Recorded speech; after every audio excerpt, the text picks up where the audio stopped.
Are you eating good chocolate or bad chocolate? Now, I know some of you are wondering, is there such a thing as bad chocolate? Well, that's debatable, but I definitely know there are things that are called chocolate, that are labeled chocolate, that are definitely not good for you.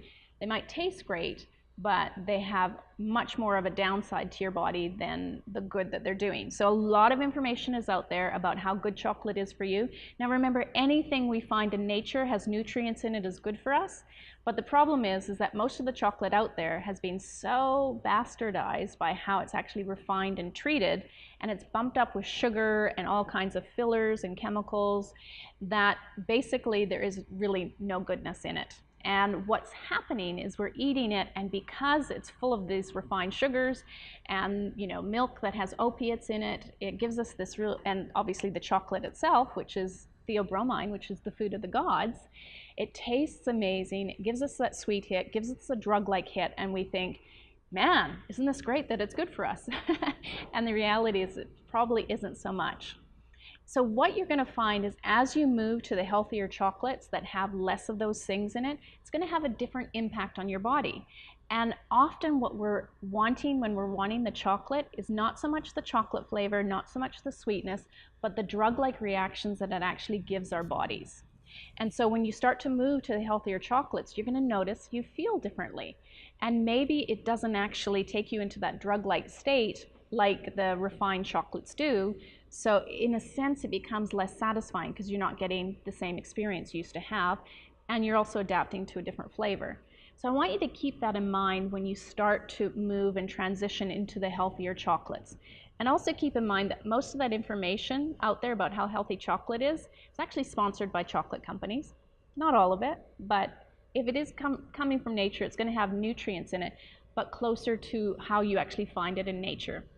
So what I'm doing today is I'm showing you how to make a delicious chocolate ball recipe. So this chocolate ball recipe is different to the one I have in my book, Return to Food, in that I literally just had a workshop coming up. I wanted to feed them something. I was in a hurry. I didn't have all the ingredients, and I threw these together, but it was a miracle because I measured everything and I wrote it down. Never happens for me. And it's literally the best tasting chocolate ball recipe I've ever had. So this is how simple it is to make. You need a food processor, okay?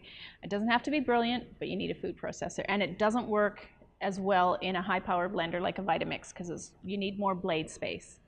And what I'm adding into it is some raw cashew pieces, and I use the pieces because they're less expensive and it doesn't really make a difference because you're blending it all up. I use raw almonds, okay, so unpasteurized if you can get them because that means there's more nutrients in them. I don't soak either of those, so they're going in dry. The next thing I'm going to add in are some pumpkin seeds, okay, just raw pumpkin seeds. The lighter green ones are better than the darker green ones.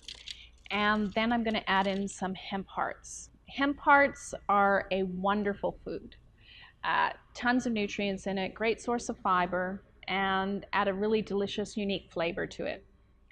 Now remember, they're hemp hearts. There's nothing in there that's going to make you high, apart from some fiber. I don't know if things moving through your body gets you high, it might do it, but there's nothing psychoactive in it. Next ingredient I'm going to use is some raw cacao. Now raw cacao, that's our chocolate, okay, it hasn't been cooked, so unlike Dutch cocoa or most cocoas that you find in the supermarket shelves, they've actually been cooked, and in the cooking process it destroys a lot of the nutrients, the beautiful nutrients. The thing that actually makes cacao a healthy food is actually destroyed through cooking.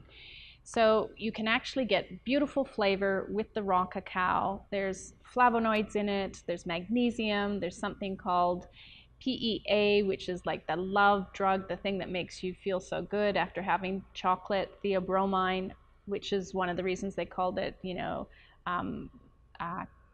theobroma was like food of the gods, if I'm not mistaken. And that's going to give you your lovely chocolate flavor without the downside. The next ingredient is some vanilla bean powder. Vanilla bean powder is literally using the whole bean, and it's just pulverized up. You can do it yourself, but it might take you a very long time to do it. In the absence of vanilla bean powder, you can actually scrape the seeds from a whole vanilla bean or use a teaspoon of vanilla essence that you have. Just make sure it's natural. And then once this is all blended up into a meal, so it's like a fine meal, I then start to add my dates. And I add the dates in one by one, making sure it's really well incorporated until the mixture comes together so I can actually form balls. So you may not use all of the dates depending on how dry your ingredients are and how moist your dates are. That's why I add them in one by one and keep checking and blending. And then basically once it comes together and you can form balls from it, you just turn the food processor off, start to roll it into balls. You might like some tiny little ones. You might like some, jumbo balls for eating, but I like to have the smaller ones because psychologically, when you have smaller ones and you eat more of them, you actually have this sensation that I've had 10 instead of just having one big one and it's gone. Little trick, works for me, may not work for you, but why not try it?